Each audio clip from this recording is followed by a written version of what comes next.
en este ecosistema, tener los espacios que el bruto de José, como hoy dijimos, nos da apertura de cátedra para que nos movamos como te quiero. Con José venimos tomando cafecitos desde 1994, trabajando los dos, pesadísimos. Pobre Molinos Río de la Plata, no fundió, de suerte, José en ventas y yo en nuevos negocios. 1994, ¿sí? Como te quiero. Gente, placer enorme. Lo primero, presentar a este panel. Tratamos de hacer una ingeniería de diversidad, de biodiversidad. Para dar un ejemplo, yo estoy en los 63 y Josefina, ¿por dónde anda? 31. Los 31. En el medio acá, de carne y hueso, Microsoft. Todo lo que tengamos para decirle a Microsoft, acá está de carne y hueso. Y el bestia de Matías, representando muchas cosas, y entre las tantas, el mindset exponencial y la biotecnología, un animal de la biotecnología. Por eso, ciencia aplicada, allá en la punta, biotecnología e inteligencia artificial, dos tecnologías exponenciales que van a estar alimentando este panel, y a mí me toca hablar como bicho de transformación. Por eso un poco complementando un poco a lo de Juan y a lo de José también. La invitación de hoy es cranear entre todos qué es valor agregado y qué es valor en estos momentos y hasta dónde el valor que estoy liderando puede ser tan efímero que en 3 meses hizo agua, líquido. Por eso la primera invitación es chequear desde qué craneo estoy craneando. ¿Desde qué cabeza? Lo vamos a profundizar un poco. Juan hablaba de la gestión del cambio, pero es un cambio transformacional. ¿Y hasta dónde genéticamente estamos preparados para liderar un cambio que en esencia es muy, pero muy distinto al cambio histórico que venimos viviendo? No obstante, la dejaste picando, Juan, si cuando se nos puso el tren en el medio o un tractor, era transformador. Sí, pero puede ser que había más simplicidad en la vida. También va, pero veamos cómo avanzamos. Gente, con lo cual, como nunca, es de qué nuevo valor estamos hablando y en qué capacidad y sobre todo intencionalidad salimos a buscar ese valor. Y hablando de hackeo, con cuánta intencionalidad y coraje estoy dispuesto a, con un hacha, cortar partes mías de mi mindset, de lo que me trajo hasta acá, que ya son disfuncionales. Un dinosaurio diría, bueno, en algún lugar me quedé corto. Algún animalito de Dios nos diría, me amputé la cola porque ya es un estorbo. Y eso es gestión de la transformación. Y un autohackeo donde ante semejante complejidad veo que me tengo que amputar, que ya es un lastre. Vos hablabas de mindset, del dueño y demás, vamos a estar tratando de entrar en la profundidad de ese mindset. ¿Vamos bien, Juan? Genio. Gente, ¿quiénes están acá? Demi, Matías y Josefina, ¿qué representan? Desde Josefina, de la ciencia en la tierra, José nos va a compartir qué es esto de una representante de la ciencia, llevado a la ciencia aplicada, cómo llevarla a la tierra y por sobre todo, cómo hacerlo adentro de una empresa y hasta dónde la empresa me es inspiradora o sin darse cuenta, torpemente en cabeza de los líderes, no me inspira, aunque me quiere tener ahí. Y hasta me dice que me quiere retener, pero en la torpeza hace mucho por expulsarme. Y no estoy hablando de las empresas donde está ella, estamos generalizando. ¿Está bien, José? ¿Sí? En el medio de esto, Demi nos va a estar hablando del momento actual de la tecnología y ni hablar el momento actual de la inteligencia artificial generativa y los próximos loops en el corto plazo. Una infidencia, ayer estuve 1 hora y media en Paseo Alcorta, lo podemos decir, ya lo dije, revisando el deck, jugando un poco. Yo volví a casa y rompí la mitad de mi deck. Dije, primero es viejísimo y segundo no aporta valor. Tuve un problema, dormí media horita, pero un placer. Me quedé craneando qué cuernos iba a decir. ¿Está bien? Vamos a ver cómo resulta. Y Matthews, obviamente, Biotech. Por eso los dos nos van a estar hablando, junto con José, de 3 game changers. La ciencia aplicada, llevada al negocio y llevada a la organización, y 2 mega game changers, como la inteligencia artificial y la biotecnología. Un ejemplo desde Bisblick. Bisblick opera, lo tenemos allá arriba, en la microterritorialidad. Muchos de nosotros, y siendo hasta co-founders de Bisblick, le dijimos que sí a José no se le puede decir que no. ¿Dan fe de esto? Y dijimos, sí, dale, ¿dónde firmamos y dónde ponemos la plata? Y está puesta acá. Y es alucinante. Esto es un ejemplo vivo de triple impacto y de microterritorialidad para los que por ahí decimos, che, pero esto no es chiquito, 200 personas, nos quedamos cortos. No, hermano, porque esto se expande y tenemos que dar ejemplo para que esto haga contagio. Y la hostia, que es un ejemplo del carajo. Desde ahí, como decía José, que es Bisblick, volver a mirar para realmente ver en serio, ver en profundidad. Y es un poquito lo que este panel les va a proponer. Mucho de lo que les vamos a compartir es un ensayo. Son hipótesis nuestras que más que prospectivas, son proyecciones que estamos haciendo, como me enseña Demi. Ya obviamente es el año del hámster y los ciclos de negocio. ¿Cómo son, Demi? Cada vez más cortos. Más, a ver. Cada vez más cortos. ¿Cómo qué? 3 meses, me decías. 3 meses.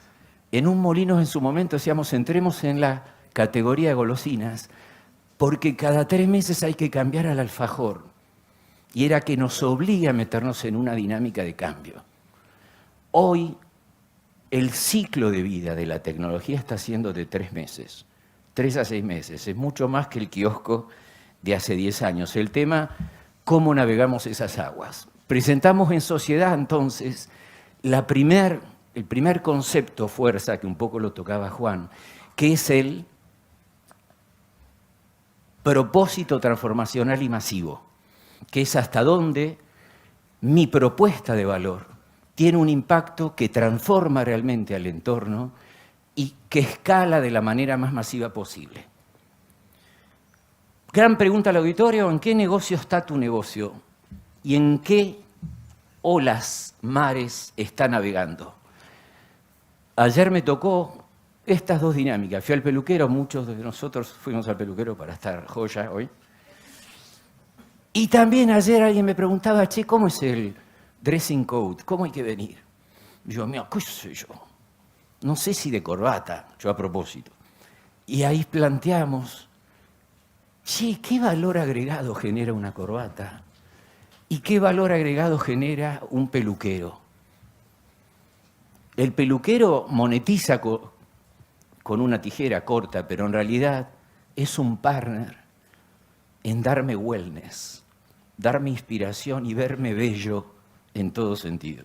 Mi peluquero hace 20 años que estamos. Cada vez que lo voy a ver, dice, che, estás adentro del mes, tenés que dar una charla, algo, porque venís a descargar ansiedad. Y no sé qué cortarte. Y bueno, peiname y ya está.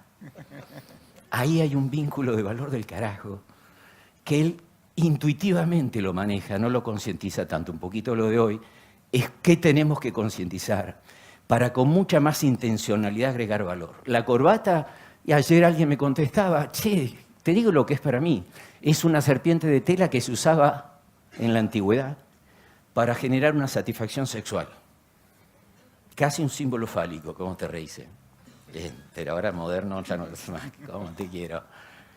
¿Vamos bien? Ahora, ¿qué pasó con la corbata? Y si generaba ese vínculo, hay otros vehículos que lo pueden reemplazar. Como por ejemplo Axe, o por ejemplo una remera negra. ¿Qué es Axe? ¿Qué les da en la cabeza la marca Axe? ¿Qué les da? Marca Axe, propuesta de valor. Soy Axe, en tu vida soy... Vamos. ¿Eh? Sí, sexualidad animal. Masculinidad bestial. Eso era hace 10 años. Hoy si vemos a Axe y lo sentimos, casi es un híbrido y no es casual, valores de época, eso atrasa, no tiene nada que ver con el hoy. La capacidad de un liderazgo, de un Unilever, de ir recreando esa propuesta de valor conforme a los cambios de época, que el mismo Unilever en 140 países, con 150 años de historia, ayuda a acelerar esos valores de época. ¿Están de acuerdo? Esas son las megacorporaciones que para bien instalan valores de época. Avanzando, gran definición, cuánto de lo que gestionamos en el día a día es desde el dato que ya está arriba, en la calle. Y cuánto hemos perdido de detectar el insight antes que suba a superficie para generar diferencial de negocio, uniqueness, propiedad intelectual, property. Ahí viene un poco cómo por ahí ese dueño fue mutando y, ¿estás de acuerdo? ¿Cómo? Se fue perdiendo, fue mutando, pero algo fue cambiando. ¿Ya estamos? ¿Cuánto tiempo teníamos? 10 minutos, 2 minutos más. Gente, ¿qué era valor antes y qué es valor ahora? Pero el valor ahora es para un otro, es junto con un otro que está mutando. Por ejemplo, es un Wall Street, es un consumidor, es un planeta y es un agente de inteligencia artificial con el que convivo. A él también le tengo que dar valor y lo voy a tener que mimar. Miren la cara de Emi, ¿eh? Me mira como diciendo, ¿qué estás diciendo? Te tomo 5 minutos de las que tengo después, ¿vamos bien? Acabo de negociar. Bien. Con lo cual, ¿qué está en juego? Ser rechazado o abandonado porque perdí vitalidad en mi propuesta. O mantener satisfacción, cliente contento, pero no alcanza. Y por arriba de la satisfacción, ¿qué viene? El deleite, la fascinación y viene lo hype. ¿Escucharon hablar del hype? Bien. ¿Alguien que nos ayude a explicarnos qué es lo hype? Párate y habla con voz fuerte y bien.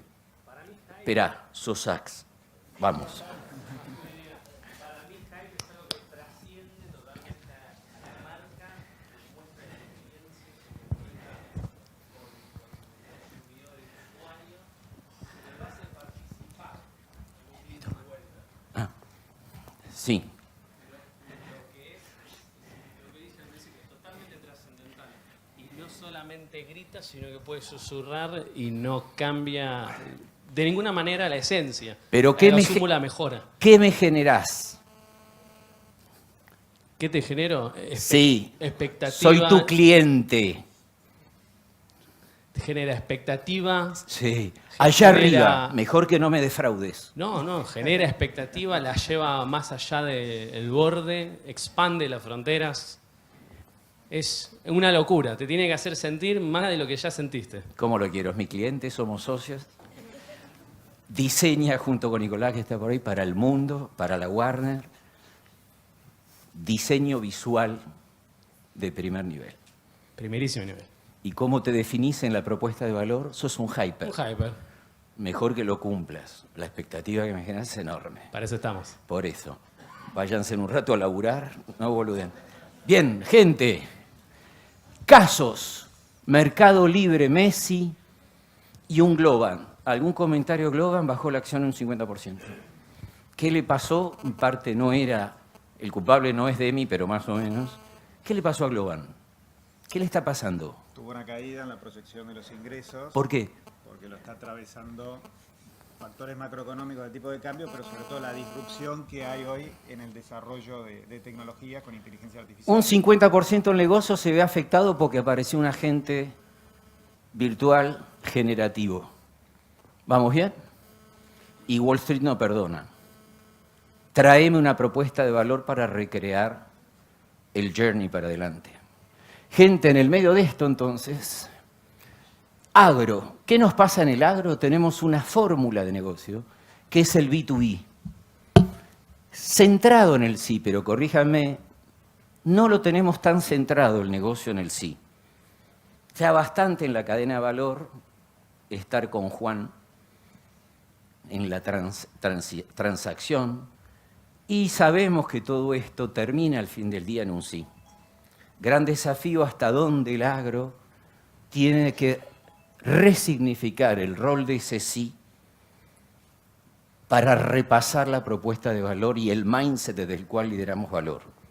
Desde ahí que decimos, mira, de mínima hay 4 sí.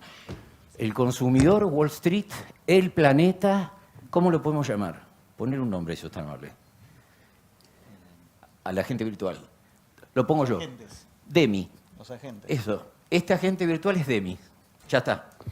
Gente, entonces, ¿qué proponemos? La necesidad de un liderazgo transformacional de Cuajo. Hablaba de abundancia José, sí, pero hay una paradoja. Además de abundancia, un planeta y recursos que a gritos nos dice, regenerá porque soy un factor escaso. Es el yin y el yang de la abundancia. Está mega asociado con una restricción, que es lo planetario y los recursos naturales. Lo último, el gran desafío, que es cómo, quiero ir para atrás y cortamos acá, José, cómo el portaaviones lo convertimos en una nave de una agilidad extrema, sin perder parte de las esencias que nos trajeron para acá, pero amputando parte de esas genéticas que ya no sirven. Por eso un poquito les pedimos a ustedes un insight, una reflexión profunda de qué tenemos que soltar cada uno de nosotros de nuestro propio mindset, del liderazgo de la empresa en la que estamos y del vínculo con lo que nos estamos contactando con todo el ecosistema. Hasta dónde no nos quedamos cortos y estamos agregando disfuncionalidad pensando que estamos gerenciando negocio. Vamos a cortar por acá y ya habilitamos al resto del panel y después hacemos un cierre. Bueno, hola a todos. Mi nombre es Demián Gilmariño, soy director de tecnología en Microsoft Sudamérica Hispana. Néstor me pidió que conectemos las presentaciones. Me va a costar un poco relacionar lo de Ask y la sexualidad animal con inteligencia artificial, pero lo voy a intentar. Mi rol dentro de Microsoft básicamente es colaborar para que las empresas incorporen inteligencia artificial de una manera exitosa. ¿Qué es una manera exitosa? Es que realmente tengan un impacto concreto a nivel negocio.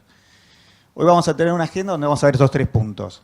Primero me voy a detener un poquito a hablar de conceptos generales de inteligencia artificial para que estemos todos nivelados en el mismo punto.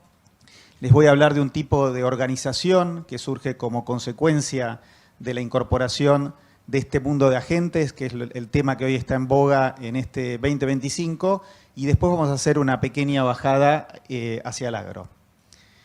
Primero, ¿estamos todos de acuerdo que la inteligencia artificial lo cambia todo? Levanten la mano quienes están de acuerdo con esto. Casi todas las manos. Bueno, yo no. ¿Por qué? Porque realmente lo que está cambiando todo, y es parte de la presentación que hizo Juan también, es el modelo económico algorítmico que surge como consecuencia de estas olas de innovación. Van a ver olas todo el tiempo en las presentaciones que hoy tenemos. Estamos básicamente en una 6ª ola. Somos surfers, sí, sobre todo en Argentina. Donde acá intervienen varias tecnologías en esta convergencia también que mencionábamos antes, de inteligencia artificial, IoT, robótica, drones, todas capacidades que el mundo del agro va a aprovechar fuertemente. ¿De qué hablamos cuando hablamos de inteligencia artificial? Tenemos básicamente, vamos a dividirlo en 3 categorías. Hacia la izquierda, el narrow intelligence sería lo que muchas de las compañías de ustedes vienen haciendo en los últimos 10 años. Es el mundo del machine learning o aprendizaje automático, ¿no? Por el cual, por ejemplo, las capacidades de inteligencia artificial aplicada a visión pueden determinar que un cultivo, por ejemplo, está sano y otro está afectado por una plaga. Para llevar adelante este tipo de proyectos se requiere tener infraestructura, científicos de datos, hacer fuertes inversiones tecnológicas para, vía la nube, poder correr estos modelos.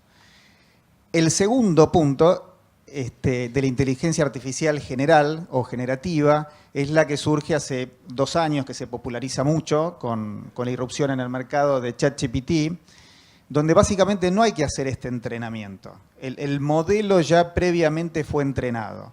Entonces, la consecuencia de esto es que hoy, por ejemplo, mi sobrina de 4 años tiene un tutor en el bolsillo, mi hija de 18 que inició la facultad tiene un doctorado en el bolsillo que le pregunta lo que quiere a cada momento. Entonces, este momento es el momento de democratización de la inteligencia y vamos a hablar fuerte de eso a partir de acá. El tercer paradigma, el de la superinteligencia, bueno, yo creo que estamos todavía lejos de que las capacidades emulen a la inteligencia humana. Creo que la inteligencia humana es bastante compleja como para reducirla hacia algún aspecto. Lo que vamos a ver en la mitad, que hoy ya existe en el mercado y falta todavía así algún escalamiento a nivel masificación, es lo que llamamos Physical AI. Es la posibilidad de tener robots, como era de ciencia ficción hace un tiempo, bueno, ahora real, compañías como Tesla, como Nvidia, en China hay un montón, ya están utilizando robots para sus fábricas. Los vehículos autónomos también son formas de robots, tractores que sean inteligentes también son formas de robots, así que lo vamos a ver cada vez más en el mercado. Segundo punto de la agenda. Nosotros todos los años hacemos una encuesta a distintas compañías en distintas partes del mundo, entrevistamos expertos, captamos también todo lo que es la telemetría de nuestra plataforma de Office, de Microsoft 365, tenemos también todas las señales digitales de LinkedIn respecto de en qué se están entrenando las personas, qué es lo que están buscando, cómo se mueve el mercado de trabajo. Y la conclusión que sacamos para este año es que están haciendo un nuevo tipo de empresa, que son las empresas de frontera. Estamos en un momento muy particular. Acabamos de decir que la inteligencia se democratizó. Otro ángulo es que la inteligencia se comoditizó también. Entonces estamos redefiniendo qué es lo esencialmente humano, que siempre a través de los años dijimos que era la inteligencia. Bueno, hoy podemos hablar de juicio experto, podemos hablar de empatía, podemos hablar de conexiones entre personas, que son atributos que se van a pasar a revalorizar. Las empresas de frontera son aquellas que están empezando a incorporar empleados digitales, que es este mundo de agentes.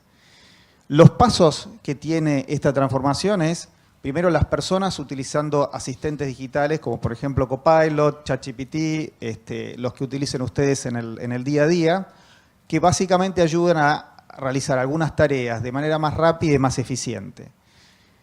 La segunda etapa es ya empezar a trabajar con agentes. ¿Qué es un agente? Por ejemplo, Microsoft tiene uno que se llama Researcher, que permitiría, por ejemplo, pedirle que me haga una tarea específica. Por ejemplo, escribir un plan de negocios.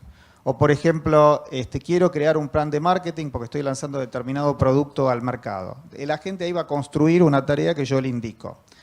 El tercer estadio son cuando ya hay un conjunto de agentes que directamente llevan adelante en forma autónoma o con supervisión humana un proceso completo. Por ejemplo, logística. O, por ejemplo, no sé, lo que habíamos hablado antes del control de la plaga y aplicación de un pesticida. Ese podría ser un buen ejemplo. ¿Qué características tiene esta nueva compañía emergente? Primero, que va a aprovechar la inteligencia. La inteligencia ya deja de ser un recurso escaso que estaba limitado a las personas que yo podía pagar y que estaban afectadas por cansancio, tiempos laborales, temas personales. Ahora pasa a ser un recurso abundante, disponible, que yo puedo convocar a demanda. El segundo punto es que los organigramas se reestructuran de una manera muy diferente. Ya vamos a tener colegas digitales que nos vamos a organizar en función de tareas, como si fuera la producción de una película. La producción de una película se ensambla un team, se ejecuta la acción y después se desarma. Esa funcionalidad van a tener las nuevas organizaciones que son mucho más ágiles. Y el tercer punto es una habilidad.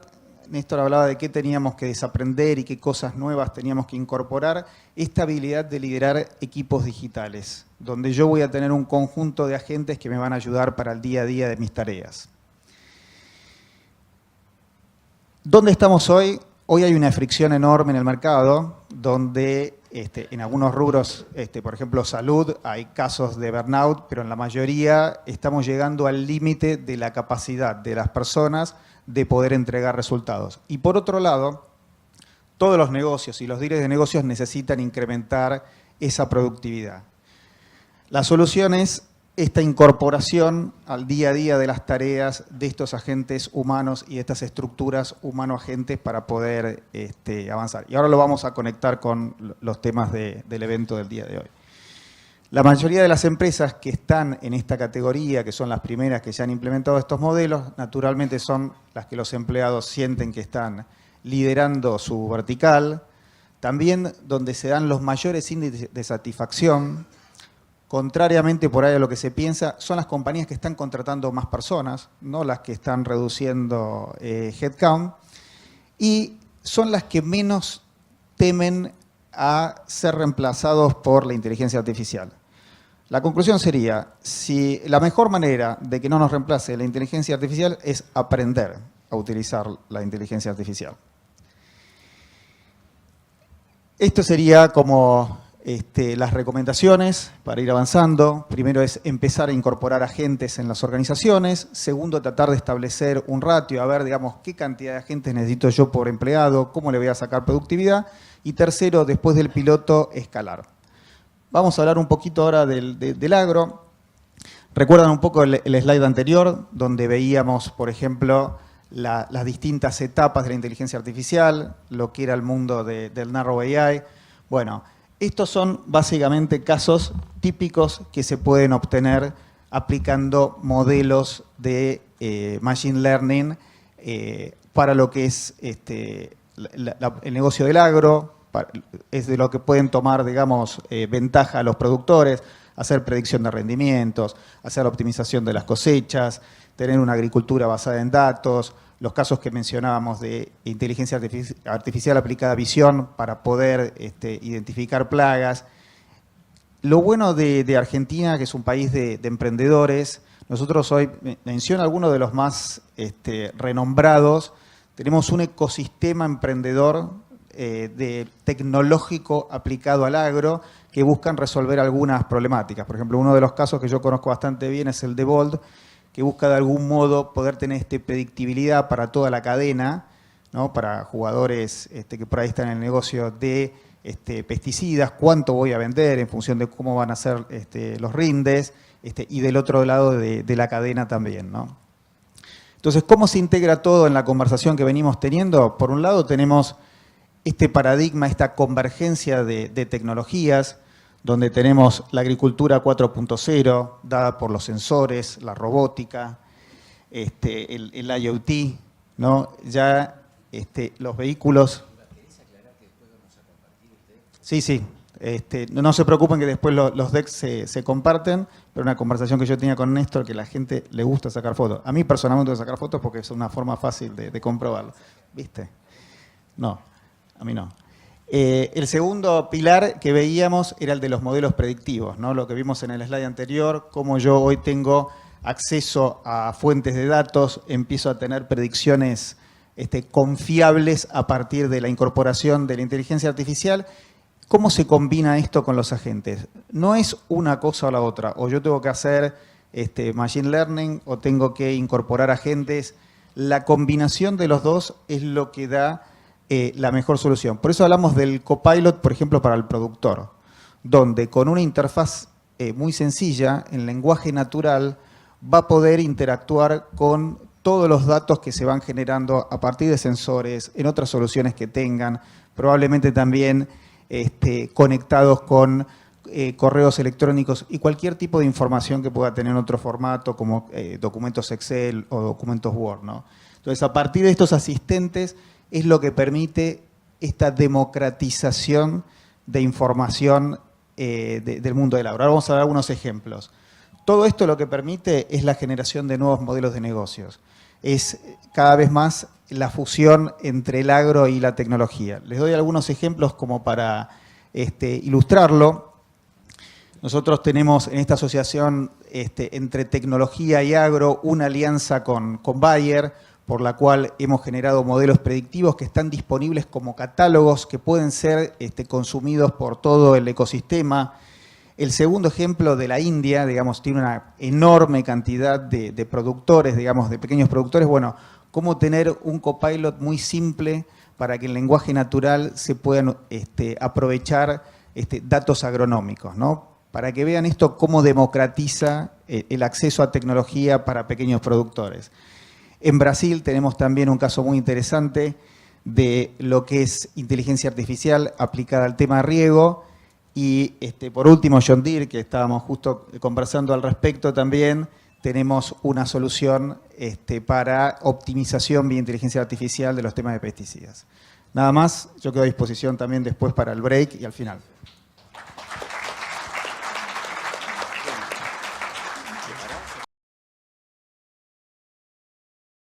Bueno, muchas gracias, Néstor, por la invitación, José, como siempre, grandes empujadores de esta industria, y un honor poder estar acá.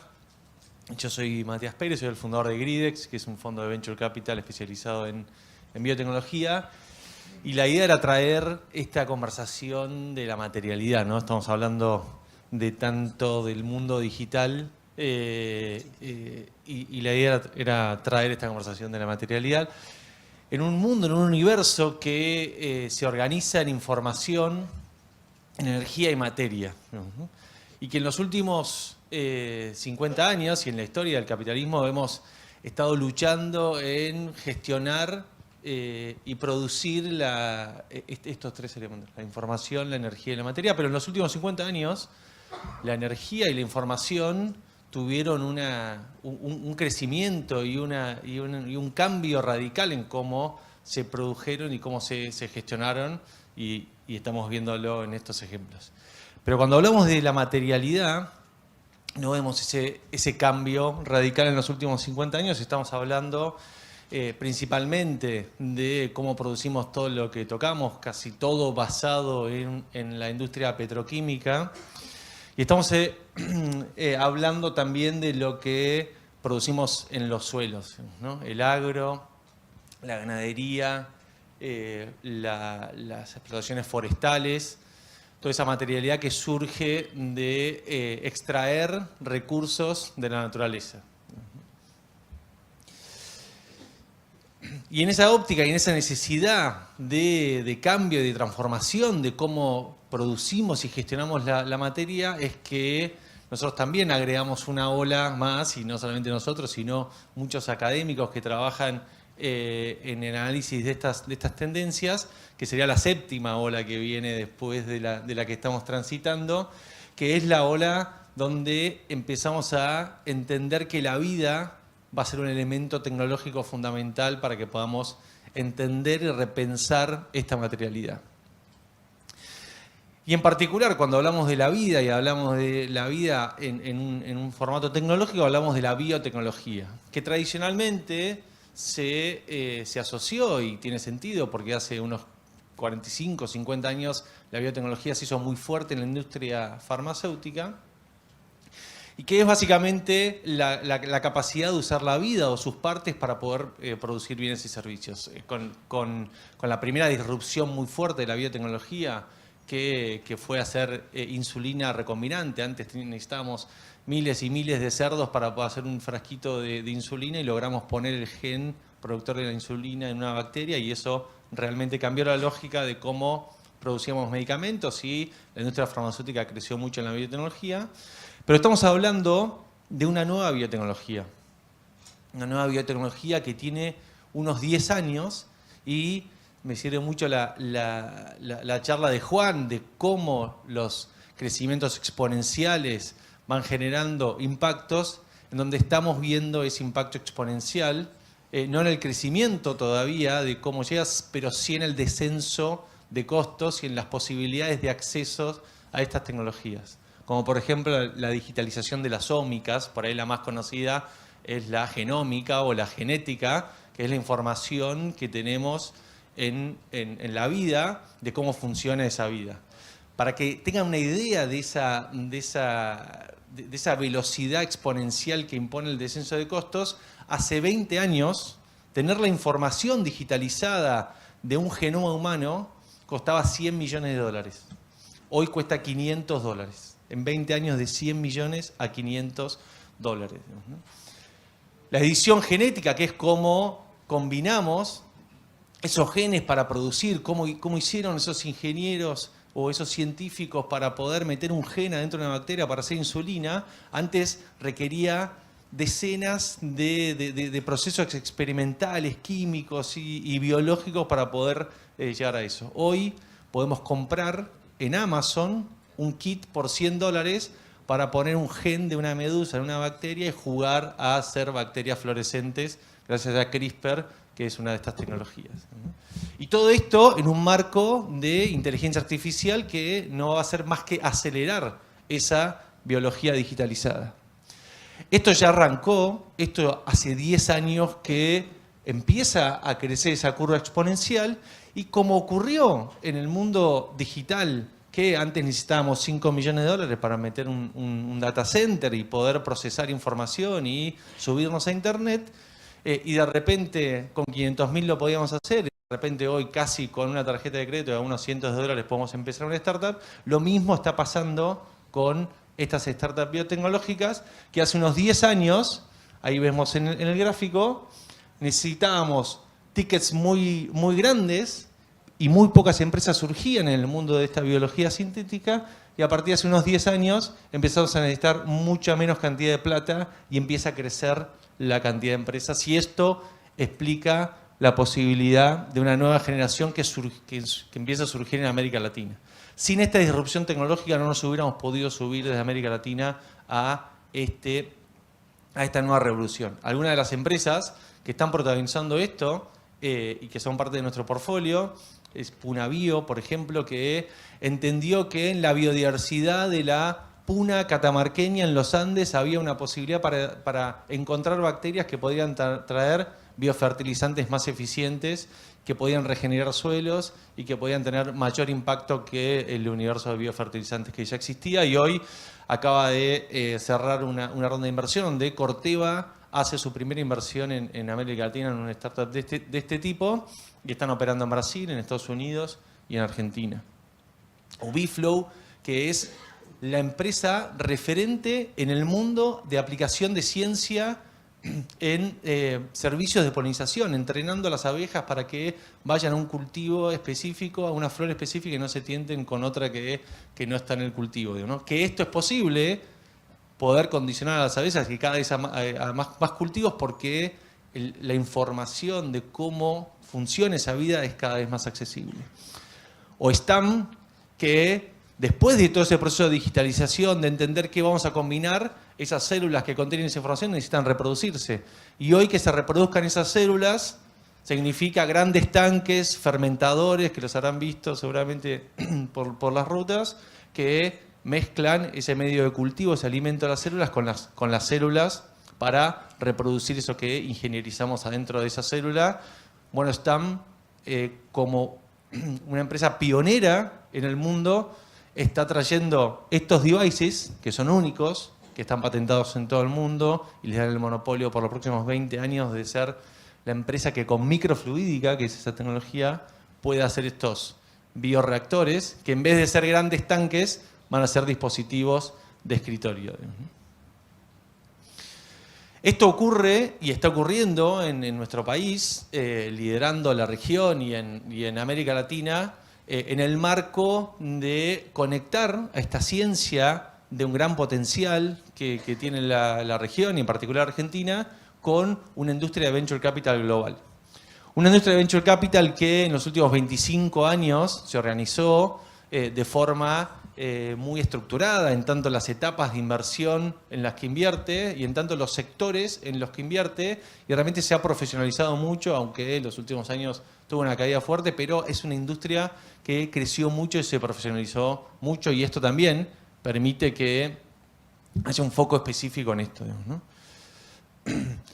Y América Latina, para jugar ese juego, tiene con qué, y no ha sido explotado en los últimos 50 años, diría, ese potencial científico que tiene la región. Tenemos 200.000 investigadores de ciencias de la vida en la región y tenemos la región más biodiversa del planeta. ¿Cuál es la importancia de esa biodiversidad? La información que esa biodiversidad contiene en tanto oportunidades para pensar y repensar una materialidad que tenga que ver con ese equilibrio planetario que necesitamos. Es una huella única, total. Que no tiene tanto que ver con el carbono, que lo tiene que ver, pero no es exclusivamente con el carbono, sino que tiene que ver con los límites que excedimos en tanto los suelos, cada vez más fertilizantes sintéticos en los suelos que han excedido y empiezan a tener degradación, en el agua y cómo contaminamos agua fresca o cómo mal utilizamos esa agua, en la biodiversidad y qué impactos tienen en los equilibrios ecosistémicos, y obviamente en la atmósfera y las emisiones que tienen. Es mucho más completo los límites que tenemos cuando tenemos que repensar esa materialidad. Particularmente en Argentina, y estamos liderando en Argentina esa revolución, tenemos 35.000 investigadores, ya hay un ecosistema de más de 100 empresas que tienen este nuevo abordaje de biotecnología. Y tenemos esta industria del agro y los alimentos que pueden ser adoptadores tempranos de estas tecnologías y pueden subirse a este cambio de paradigma productivo de esta materialidad. En los últimos 10 años, el mundo empezó a construir este nuevo ecosistema de empresas biotecnológicas que quieren transformar la materialidad. Se construyeron las tecnologías bases, se construyó el ecosistema, se construyeron las raíces que nos permiten pensar que fuimos de 0 a 1. Pero en esta lógica exponencial que tan renombrada va a estar en esta jornada, estamos seguros que estamos listos para ir de 1 a 100 en los próximos años y estamos seguros que lo podemos hacer muy bien y de forma muy competitiva desde América Latina y sobre todo liderando desde Argentina. Así que muchas gracias.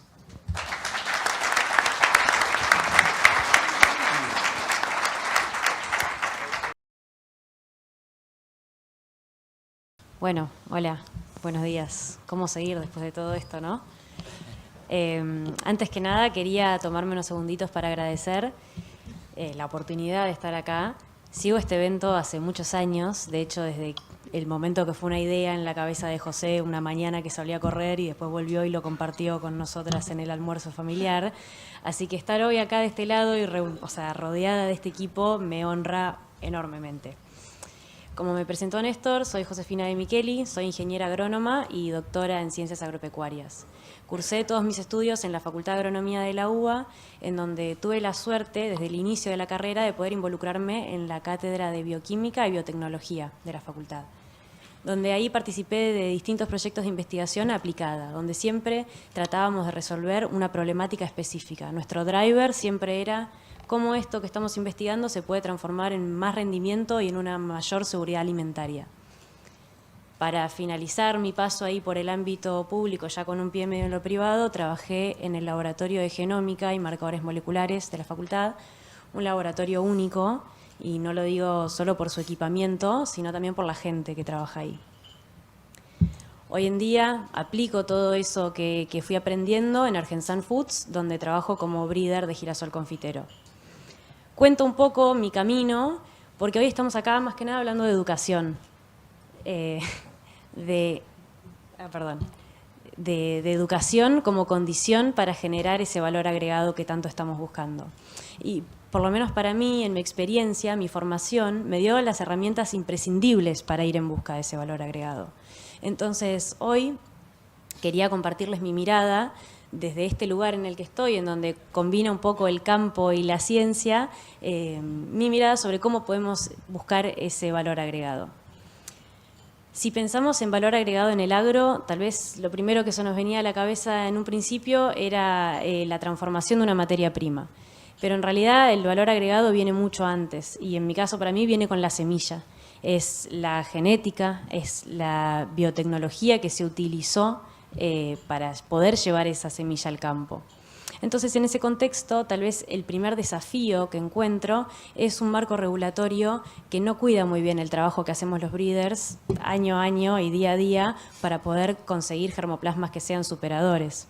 Sin ir más lejos, hace unas semanas me compartían una nota de un grupo de investigación en Rosario que está trabajando para que el girasol se pueda reproducir por apomixis, que dicho muy mal y pronto sería como si el girasol se transformara en una autógama.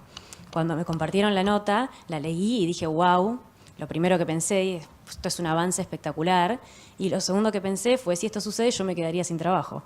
¿Por qué? Porque ya vimos, lamentablemente, ejemplos de empresas que llevan sus programas de mejoramiento de soja o de trigo a otros países porque no ven que el contexto esté dado acá para llevarlo a cabo. Entonces, lo que yo pensé fue, o me quedo sin trabajo o me tengo que ir a donde se lleven ese programa de mejoramiento. Entonces, esto me trae un poquito el segundo desafío que veo, que es la fuga del talento joven y un poco el desprestigio o la falta de brillo que está teniendo la ciencia últimamente. Seamos sinceros, dedicarse hoy a la investigación no es una oferta tal vez muy tentadora, ni tampoco tan reconocida por la sociedad, tal vez no se le da el valor que merece. Entonces, como autocrítica, creo que tal vez el sector académico podría incentivar más los proyectos que tienen una aplicación real, o sea, que tienen un impacto medible rápidamente, y tal vez ampliar un poco el foco y que la pregunta no sea, tengo todo este conocimiento, ¿qué problema puedo resolver? Sino darlo vuelta y pensar, tengo este problema, ¿cómo lo puedo resolver con conocimiento, con ciencia? Entonces, en este sentido, no quiero que se me malinterprete, que no creo que la ciencia básica no tenga que ser prioritaria. De hecho, el puntapié para la edición génica por CRISPR-Cas9 surgió de la investigación de secuencias repetitivas en un genoma bacteriano mucho antes de que se pueda utilizar como una herramienta de edición génica en sí. Entonces, la contracara, creo yo, de estos desafíos que encuentro son las oportunidades, que por suerte hay un montón y contamos con un montón de herramientas para poder capitalizarlas. En este sentido, la primera oportunidad que yo encuentro es la sustentabilidad. Ya vimos que es necesario cambiar nuestra manera de producir y tenemos que hacerlo de una manera más sustentable, entendiendo esto como una oportunidad, no como un costo, y saberlo sobre todo como un deber, porque ya vimos que no podemos seguir haciéndolo de la manera que lo hacíamos. Tenemos un montón de herramientas del universo AGTech, como las que fueron nombrando, para poder capitalizar esta oportunidad y por suerte también tenemos también un montón de talento para poder aplicarlas. ¿Por qué? Porque estas herramientas, si queremos sumarlas y que agreguen su valor, necesitamos no solo ingenieros agrónomos, necesitamos también analistas de datos, biotecnólogos, desarrolladores, programadores, todas profesiones que tal vez son más alejadas de las tradicionales, en donde los referentes en estos campos de conocimiento son los jóvenes. Entonces creo que se debería generar un contexto para poder atraer y retener a los jóvenes en el sector y que ellos puedan aportar su valor. Como decía Belén, tal vez hay un montón de talento, pero no hay tantas oportunidades. Creo que en base a esto tenemos que alinear nuestros intereses y entender que los jóvenes priorizan trabajos que tengan un impacto. Les gusta trabajar en lugares que tengan un resultado, que puedan ver un resultado concreto, ya sea social o ambiental. Entonces, habiendo dicho todo esto y siendo una convencida de que el sector agroalimentario argentino es resiliente, se sabe rebuscar y es pionero en un montón de aspectos, como contaban antes, me gustaría dejarlos con una reflexión, con una pregunta, para que cada uno, desde el lugar que ocupa, se pueda pensar qué estamos haciendo para generar esos espacios, para que los jóvenes puedan aportar su valor y traer su conocimiento en el sector agroalimentario. Y no para pensarlo para retener puntualmente a las personas, sino cambiar el foco y entender que ellos son partícipes necesarios para la transformación y el despegue del sector. Gracias.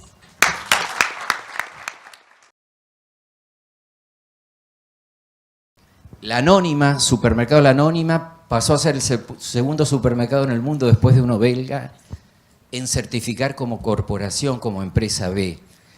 Esto no se detiene, sigue adelante. Y hoy dentro de la audiencia hay gente especialista en certificación B. Si alguien quiere después profundizar, con mucho gusto. ¿Hasta qué hora te quedás? Sí. Hasta 1:30. Una genia para certificar como empresa B. Acá tienen los takeaways. Lo van a recibir después.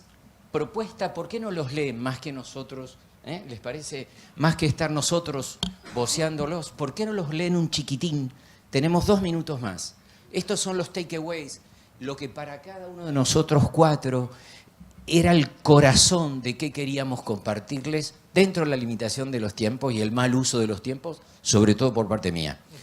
Si lo leen un chiquitín en silencio, un concepto que le compartimos con Deming, que es el buy it, el take it. ¿Lo querés aclarar?